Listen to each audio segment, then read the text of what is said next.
आपने फोर्सेप्स देखी होगी, सीजर भी यूज की होगी और सक्शन मशीन भी चलाई होगी। लेकिन क्या आपको पता है कि एक ऐसी कैटेगरी में, ये एक जैसी कैटेगरी में नहीं आते हैं। आज मैं आपको एक ऐसा डिफरेंस बताने वाला हूं जो हर नर्स को और हर स्टूडेंट को पता होना चाहिए। इमेजिन करो, आप एक इमरजेंसी रूम में हैं और डॉक्टर चिल्लाकर बोलता है कि जाओ ट्रे लगा कर लाओ। एक नर्स कंफ्यूज्ड है कि वो इस ट्रे में आर्टिकल रखे, इंस्ट्रूमेंट रखे या इक्विपमेंट रखे। एक कॉलेज में एक नर्सिंग ट्यूटर एक बच्चे से बोलता है लैब जाओ और ट्रे लगा कर लाओ। बच्चा कंफ्यूज्ड है कि उस ट्रे में इक्विपमेंट रखें, आर्टिकल रखें या इंस्ट्रूमेंट रखें। आज आपको ये कंफ्यूजन जो है वो दूर होने वाला है। आज के वीडियो में जो कंफ्यूजन है वो क्लियर हो जाएगा और आज के बाद आपको कभी कंफ्यूज नहीं होंगे। Hello everyone, welcome back to Zohra nursing.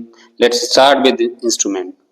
Instrument are small tools that we hold in own hands while performing a medical or surgical procedure. Instrument जो है वो स्मॉल स्टेनलेस स्टील के टूल्स होते हैं जो मेडिकल और सर्जिकल प्रोसीजर में use होते हैं। इनको जनरली स्टाइल किया जाता है with the help of sterilization और ऑटोक्लेव। अब इसके अगर एग्जाम्पल की बात करें, इसमें क्या क्या आता है, तो ये कुछ इंस्ट्रूमेंट आपको दिखाई दे रहे होंगे। ये है थंब फोर्सेप्स और नॉन टूथ डिसेक्टिंग फोर्सेप्स। ये आपको दिखाई दे रहा होगा। ये एलिस फोर्सेप्स है और ये है आर्टरी फोर्सेप्स। इसी तरीके के बहुत सारे इंस्ट्रूमेंट ऑपरेशन थिएटर में यूज होते हैं। उसके अलावा जो भी मेडिकल इमरजेंसीज होती हैं उसमें यूज होते हैं। और चिटिल फोर्सेप्स हो गया, और इसके अलावा बहुत सारे इंस्ट्रूमेंट ऐसे हैं जो हॉस्पिटल में और नर्सिंग लैब्स में यूज होते हैं। Next I will talk about equipment. Equipment refer to the larger devices और मशीनें यूज फॉर मॉनिटरिंग, डायग्नोसिस और ट्रीटमेंट। ये जो इक्विपमेंट्स होते हैं ये बड़ी मशीन्स होती हैं, डिवाइस होते हैं जिनका यूज पेशेंट की मॉनिटरिंग में, उसके डायग्नोसिस में और ट्रीटमेंट के लिए यूज होता है।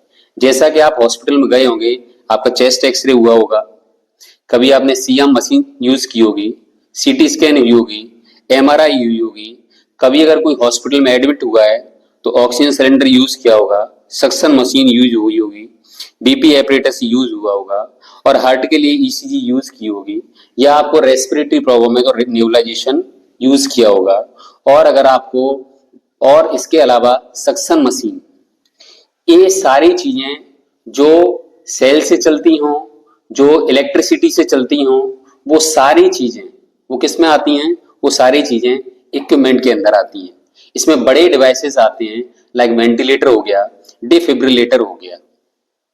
इक्विपमेंट जनरली इलेक्ट्रॉनिक और मैकेनिकल होते हैं और इन्हें प्रॉपर हैंडलिंग और मेंटेनेंस की जरूरत होती है। हो सकता है उसके सेल वीक हो जाए, हो सकता है उसकी पावर खत्म हो जाए, हो सकता है उसकी मशीनरी में कोई इशू आ जाए, हो सकता है उसके कोई वायर में इशू आ जाए और इसकी वजह से हमारा डायग्नोसिस गलत हो सकता है, ट्रीटमेंट गलत हो सकता है और रीडिंग गलत हो सकती है।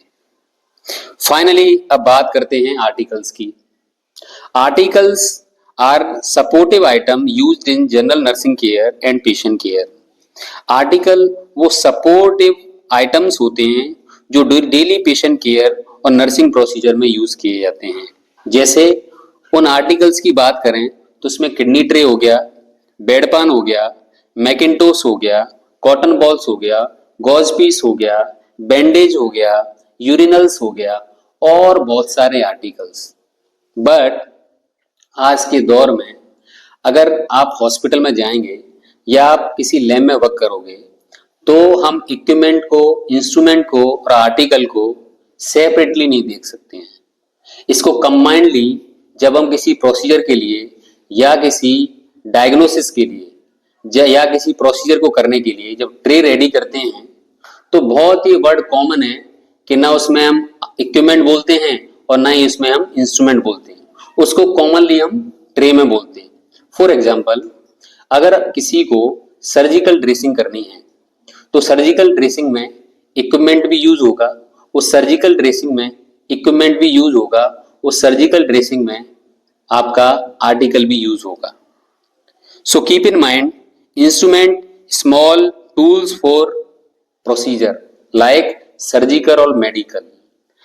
इक्विपमेंट मशीन होती हैं, डिवाइसेस होते हैं जो मॉनिटर और ट्रीटमेंट में हेल्प करते हैं, और आर्टिकल सपोर्ट आइटम होते हैं जो प्रोसीजर में हेल्प करते हैं। इट मींस इंस्ट्रूमेंट जो इन हैंड यूज होते हैं जैसे सर्जिकल में। दूसरा, इक्विपमेंट का अगर ई वर्ड देखोगे तो ई से बनता है एक्स्ट्रा लार्ज। जो लार्ज बड़ी मशीनें हैं वो सारी किसके अंदर आती है? इक्विपमेंट के अंदर आती हैं। और जो आर्टिकल्स हैं वो असिस्टिंग डिवाइसेस होते हैं। आई होप आपको ये वीडियो समझ में आया होगा। फिर से एक बार आप देख लीजिए, ये सारे जितने सारे स्टील की चीजें हैं ये सब क्या है? ये सब इंस्ट्रूमेंट के अंदर आ जाता है। ऐसी कोई भी चीज जो सेल लाइट से चलती हो, जैसे नेबुलाइजेशन मशीन है, डिफिब्रिलेटर है, सक्शन मशीन है, ये सारा इक्विपमेंट के अंदर आता है। और इसके अलावा जो भी हमारे छोटे मोटे आइटम्स हो गए जैसे kidney tray, bedpan, mackintosh, cotton balls, gauze piece, ये सारा हमारा आर्टिकल के अंदर आता है। तो अगर कंबाइंडली किसी ट्रे की बात होती है तो आपको उस ट्रे में इंस्ट्रूमेंट भी रखने होते हैं और इक्विपमेंट भी रखने होते हैं।